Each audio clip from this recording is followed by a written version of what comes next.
안녕하세요. 글로벌 리스크 체계 조이준입니다. 지난 한 주, 특히 주말 사이에요. 트럼프 대통령이 심지어 러시아를 위협하는 말을 했거든요. 러시아로 핵 잠수함을 보냈다는 말을 했습니다.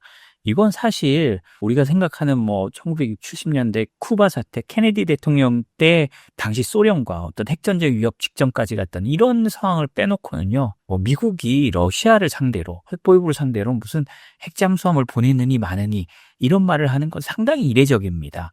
트럼프 대통령이 핵잠수함 2대를 보냈다고 그러는데요. 이거는 어떤 의미가 있을까요?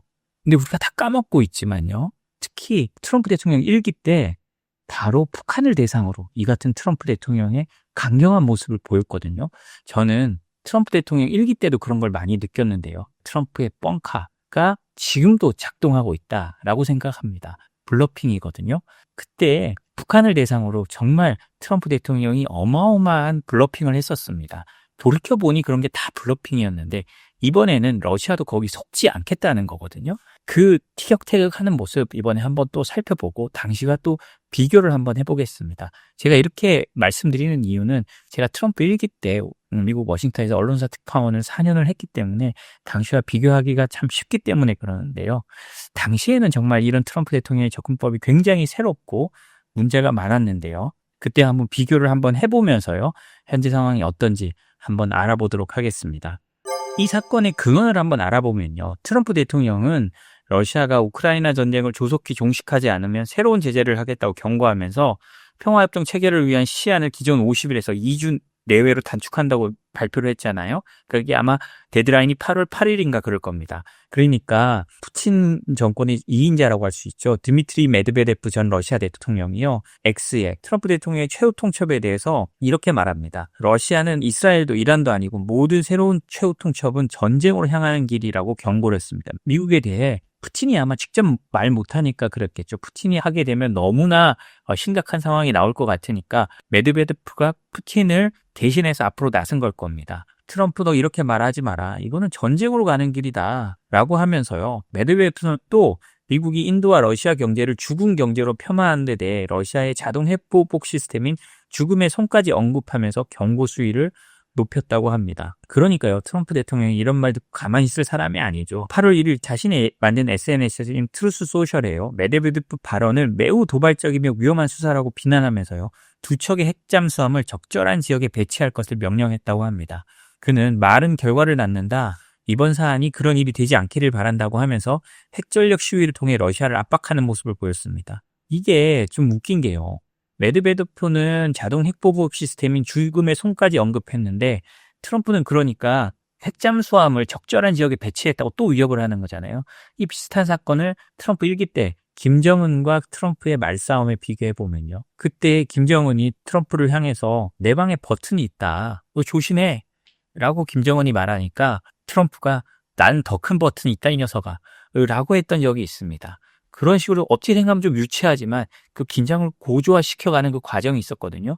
이 메드베데프와도 그런 형식의 긴장 고조를 지금 상황을 만들고 있는 거죠. 그래서 트럼프 일기 때 북한과 어떻게 됐습니까? 이렇게 긴장 고조하다가 어느 순간 편지 교환하면서 빵 터지면서 트럼프 대통령과 김정은이 그걸 통해서 협상하는 상황이 만들어졌잖아요. 아마도 트럼프 대통령의 머릿속에는 그런 생각을 하고 있을 것 같습니다. 지금 요즘 트럼프 대통령이 계속 푸틴을 비판하고 있잖아요. 전화할 땐 괜찮았는데 전화 끊고 나면 우크라이나로 미사일을 날리더라, 드론 날리더라 라고 하는 겁니다. 이런 식으로 서로 감정을 자극하면서 트럼프 대통령은 다시 이거를 격앙시키는 모드로 가고 있죠. 그런데요. 여기 좀 다른 점이 있습니다. 북한은 굉장히 약한 나라고 러시아는 그렇지 않다는 겁니다. 너무나 광대한 영토를 갖고 있고 그 안에서 어찌 생각하면 거의 자급자족이 가능한 나라잖아요.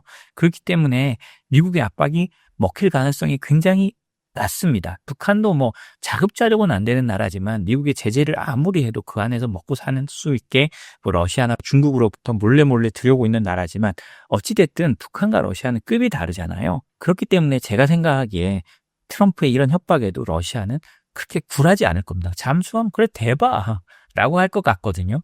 푸틴도 아마 비슷한 생각이면서 약간 어쩌면 코웃음을 칠 가능성도 있습니다. 그리고 같은 날 블라디미르 푸틴 러시아 대통령은요, 발람 수도원을 방문한 자리에서 우크라이나와 협상을 긍정적으로 평가한다고 하면서도 이건 뭐 늘 푸틴은 같은 말을 합니다. 협상하고 싶어. 우리가 하고 싶은데 쟤들이 말을 안 듣는 거야. 이러면서 하고 있는 거예요. 그러면서 러시아군이 전 전선에서 계속 진격 중이라며 군사작전 지속을 천명합니다. 그는 서방과 우크라이나가 휴전을 요구하고 있지만 우리 적들의 목표는 우리의 진격을 막는 것이다 라면서 평화협정에는 조건이 필요하다는 입장을 재확인했습니다. 푸틴은 우크라이나의 중립선언 및 점령지에 대한 러시아 영유권 인정이라는 기존 조건을 다시금 강조했는데요. 이건 좀 어려울 겁니다. 우크라이나 입장에서 자신들을 중립으로 돌리라는 건 언제든 러시아가 침공할 수 있다는 얘기잖아요. 언제든 러시아가 다시 침공하면 우크라이나는 중립을 선언했기 때문에 다시 서방의 도움을 받기도 어려운 상황입니다. 그렇기 때문에 지금 러시아의 침공을 받은 우크라이나가 여기서 우리는 중립국이야 라고 하기에는 너무나 어렵습니다. 우크라이나가 받지 못할 조건을 걸고 있는 거예요. 그리고 러시아는 사람 죽는 걸 사람을 아까워하지 않는 나라예요. 전통적으로 러시아 그리고 소련은 소모전에 능했습니다. 수십만, 수백만, 수천만이 죽는 와중에서도 전쟁을 지속하는 그런 역사적 배경을 갖고 있는 나라고, 그렇게 소모전을 하고 사람이 죽어나가는 데 있어서도 정권이 바뀌지 않는 나라이기 때문에 푸틴 입장에서는 자기 자식이 죽지 않는 이상 여기서 물러날 이유가 없는 거예요. 더 점점 한전선이라도 앞으로 나가서 자신의 협상력을 공고히 하고 자신의 정치적 배경을 부풀려가고 공고히 하는 게 푸틴에겐 더 중요한 겁니다. 그래놓고 또 러시아가 어떻게 했습니까? 지난 31일에요. 키예프에 대한 러시아의 대규모 드론 및 미사일 공격으로 어린이 5명을 포함한 최소 31명이 사망하는 민간인 피해도 심각하게 발생하고 있습니다. 푸틴은 우리는 휴전할 마음 있어 라고 해놓고요, 계속 더 많은 드론, 더 많은 미사일 공격을 하고 있죠. 여기서 남은 건 하나입니다. 트럼프 대통령이 실제로 자신이 공언했던 제재를 하는지 여부입니다. 트럼프 대통령은 말을 안 들으면 러시아에 100% 관세를 매기고 러시아의 원유를 사는 나라들에 대해서 또 100% 관세를 매긴다고 했거든요. 그러면 그걸 실제로 하는지 여부가 중요합니다. 그렇지 않을 가능성이 저는 굉장히 높다고 봅니다. 왜냐? 트럼프 대통령이 베네수엘라를 제재하면서 베네수엘라 원유를 사는 나라에 25% 관세를 매기겠다고 했는데 안 매겼어요. 안 매겼습니다. 오히려 지금 베네수엘라에 대한 제재를 좀 해제해서 쉐브론이요, 미국의 석유 메이저죠. 쉐브론이 베네수엘라와 다시 거래를 할 수 있게 터주고 있는 상황이에요. 미국은 그런 나라입니다.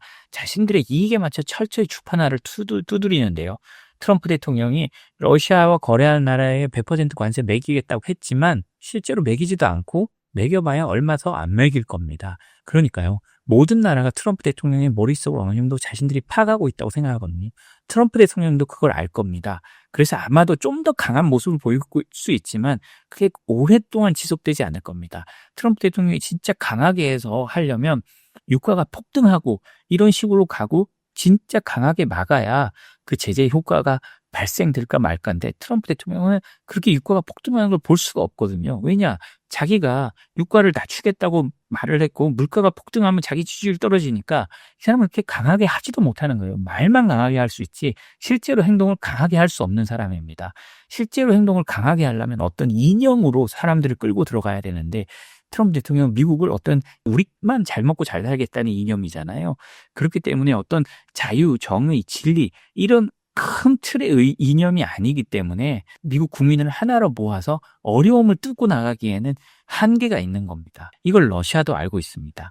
실제로 트럼프 1기 그 당시에요, 북한과 그렇게 전쟁할 듯이 말을 하고 김정은을 압박하기 위해서 자기가 항공모함 3대를 보낸다고 했습니다. 항공모함 전단 3대를 보내가지고 북한을 포위하겠다고 했는데요. 말은 그렇게 하고 아르마다라고 해서 스페인의 무적 함대를 말하는 거죠. 아르마다를 우리가 글로 보내고 있다. 핵잠수함이 거기 한반도를 포위하고 있다고 트럼프 대통령이 말을 막 했는데 실제로 오질 않았어요. 아르마다 보낸다고 해가지고 했는데 그 중에 하나의 전단은요, 2개 전단은 비슷하게 왔습니다만 하나는 호주에 있었습니다. 호주에 있는 거를 한반도로 보낸다고 해가지고 이렇게 뻥을 친 거예요. 그러니까 트럼프 대통령이 이런 뻥카를 러시아도 알고 중국도 알고 다 알고 있습니다. 이 사람은 말은 강하게 하지만 현실적으로 그렇게 판을 깨는 사람이 아니다라는 걸 알고 있기 때문에요. 이런 것들이 또 트럼프의 오히려 이제 협상력을 약화시키는 모습을 보여줄 거라고 생각하고요. 저는 러시아가 트럼프가 말한 그 데드라인에 맞춰서 새롭게 협상을 할 거라고는 생각이 들지는 않습니다. 앞으로 이게 어떻게 될지는 모르지만 이렇게 말싸움으로 에스컬레이션이 되면서 뭔가 미국과 러시아가 직접 협상을 하는 모습을 떼게 되고, 우크라이나는 우리가 6.25 때처럼 아예 협상에서 빠지고 미국하고 러시아의 협상으로 이게 강제 휴전되지 않을까 싶습니다. 어쩌면 우크라이나 입장에서도 그게 나을 수도 있습니다. 왜냐? 우크라이나는 어떤 정치적 이유 때문에 자신들이 직접 나서기는 어렵잖아요. 중립국에 대라는 러시아의 요구를 우크라이나가 정치적으로 받아들일 수가 없습니다. 왜냐? 언제든 러시아가 다시 침략할 수 있다는 우려 때문이죠. 그런 거 생각하면 어쩌면 이 우크라이나 전쟁의 엔딩도 우리 6.25 때와 같이 미국이 북한과 직접 협상하고 중국과 직접 협상하는 같은 모습으로 미국이 직접 러시아와 협상하는 모습이 되지 않을까라고 저는 생각을 합니다. 이번에는 브라질 얘기 하나 해드릴게요. 미국에서 특히 트럼프 대통령이 보우스나로 전 대통령에 대한 정치적 탄압을 이유로 브라질 대법관을 제재했잖아요. 그리고 이게 사실은 좀 이유가 좀 말이 안 됩니다. 왜냐? 우리가 보기에 지금까지 관세는 자신들의 무역 적자나 이런 것 때문에 트럼프 대통령이 이 관세가 필요하다고 했는데, 이거는 트럼프 대통령이 좋아하는 전직 브라질 대통령에 대해서 현 브라질에서 뭐 정치적 탄압일 수도 있습니다. 탄압을 할 수도 있지만 거기에 대한 보복을 한다면서 관세를 매긴 거거든요. 그게 관세가 뭐 눈에 붙이고 코에 붙이고 지 맘대로 갖다 붙어지고 있는 거예요. 어쨌든 그 과정에서 브라질 대법관, 그 보우소나로 재판을 맡은 브라질 대법관도 미국에서 제재를 했거든요. 미국이 브라질에 50% 관세를 매겼잖아요. 브라질은 협상을 하되 안 풀리면 국제기구에 제소하겠다라는 입장인데요. 이 대법관도 마찬가지입니다. 그래? 난 그래도 계속 할 거야. 난 네가 안 무서워. 라고 하고 있습니다. 브라질 연방 대법원에요, 알렉상드리지 모라이스 판사가요, 자이르 보우소나루 전 대통령의 쿠데타 모의 혐의 재판을 주재하는 가운데 미국의 제재에 강력히 반발하면서요, 그럼 미국의 제재를 비열하고 반역적인 음모의 일환으로 규정하고 외국의 압력은 결코 브라질 사법 정의의 흐름을 바꾸지 못할 것이라고 했습니다. 이 트럼프 대통령이요, 이 모라이스 판사를 제재한 건 미국의 글로벌 마그니츠키법이란 것이에요. 이거는 마그니츠키라는 사람을 기려서, 러시아의 변호사를 기려서 만든 법입니다. 이 마그니츠키라는 사람이요, 러시아의 뭐 부정부패에 대해서 공개하고 이 부정부패에 이런 폭로하는 사람들을 위해서 변호를 하다가 오히려 자금 횡령에 대해서 관여했다라는 걸로 몰려서 구금됐고, 그 안에서 고문으로 추정되는 무슨 가혹행위를 당해서 죽었거든요. 그래서 이게 글로벌 마그니츠키법이 만들어졌고, 이게 전 세계에 만들어졌습니다. 인권 탄압을 하는 사람들에 대해서 제재하기 위해서 전 세계 서방의 전 세계 나라들이 만든 건데요. 이 해당 법은 인권 침해 또는 부패에 연루된 외국인을 제재할 수 있도록 하는 건데, 이 조치로 모라이스를 제재한 겁니다. 그래서 모라이스의 미국 내 자산은 동결되고 미국 기업과의 거래도 금지됐습니다. 그리고 또 이런 걸 이유로 또 트럼프 대통령은 브라질산 수입품에 대해서 50% 관세를 부과했는데, 이는 보우소나로에 대한 사법 절차가 마녀 사랑이라는 인식에 기반하고 있습니다. 모라이스는요, 이번 제재 및 관세 조치가 브라질 내부의 반역자들에 의해서 조정된 것이라고 주장하고 있습니다. 그는 이들이 외국 정부를 상대로 자국 경제에 대한 적대 행위를 유도하고 궁극적으로 경제 위기를 조성하고 사회 불안과 정치 혼란을 유발해서 또 다른 쿠데타 기획을 만들 거라고 한다고 합니다. 이 발언은요, 올 2월에 미국으로 이주한 보우소나루 셋째 아들인 에두아르드 보우소나루 하원 의원을 겨냥한 것으로 해석되는데, 이 에두아르드는요, 트럼프 쪽에 붙어가지고 계속 브라질을 제재해라, 브라질을 누구를 제재해라, 이렇게 부추기고 있는 사람이라고 합니다. 모라이스 판사는요, 이에 대해 서투른 협박이고 실패한 음모라고 하면서요, 사법부는 민주주의 수호를 위해 끝까지 책임을 다할 것이라고 했는데요. 이 보우소나루 쿠데타 재판이 뭔지를 좀 보면요, 왜 트럼프 대통령이 이렇게 보우소나루를 감싸는지가 좀 나옵니다. 보우소나루는 2022년 대통령 선거에서 룰라 대통령에게 졌거든요. 그런데 패배한 뒤 선거 결과를 부정했습니다. 트럼프 대통령이 1기의 선거 결과를 부정했죠. 나는 선거를 도둑맞았다. 이거를 트럼프 대통령은 아직까지 가지고 있습니다. 그리고 부정선거가 있었다고도 계속 주장하고 있죠. 이 보우소나루도 마찬가지입니다. 그때도 선거 결과를 계속 부정했는데요. 그리고 2003년 1월 18일 날 보우소나루 지지자들은 수도인 브라질리아에서요, 대법원 의회 대통령궁을 습격했습니다. 그때 모라이스는요, 해당 사건은 민주주의에 대한 중대한 위협을 보고 강경하게 대응했고요. 이걸 쿠데타 시도 사건이라고 하고 있는데 트럼프 대통령 일기랑 거의 맞잖아요.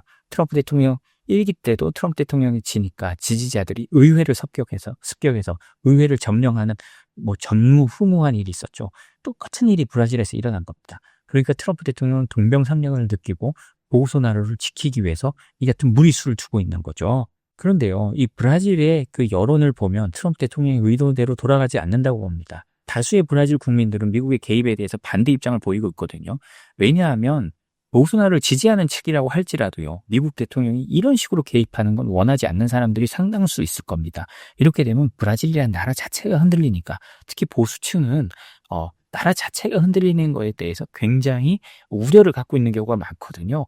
그 보우소나루는 보수층이 지지를 받고 있으니까 그런 부분에서 보수층 일부가 이탈하면서 오히려 그 현 룰라 지지층을 공고히 해주는 효과도 가지게 되고 있는 겁니다. 그래서 이것 또한 트럼프가 가지고 온 어떤 역효과라고 볼 수 있는데요. 이 부분이 나중에 브라질과 미국의 협상, 그리고 러시아와 브라질, 중국으로 되는 브릭스 내부에 어떤 분화가 일어날지 우리가 한번 또 지켜봐야 될 것 같습니다. 네, 저희가 준비한 소식은 여기까지입니다. 저희 소식이 도움이 되셨다면 구독, 좋아요, 알림 설정 부탁드리고요. 저희 홈페이지 들어와 보시면 서울경제진흥원의 지원으로 하는 1:1 컨설팅 내용이 있습니다. 지원해 주시면 저희가 무료로 수출 관련 컨설팅을 해드리고 있으니까요. 서울에 본사를 두거나 지점을 둔 회사들은 많은 신청을 부탁드리겠습니다. 네, 그럼 내일 또 새로운 소식으로 찾아뵙겠습니다. 감사합니다.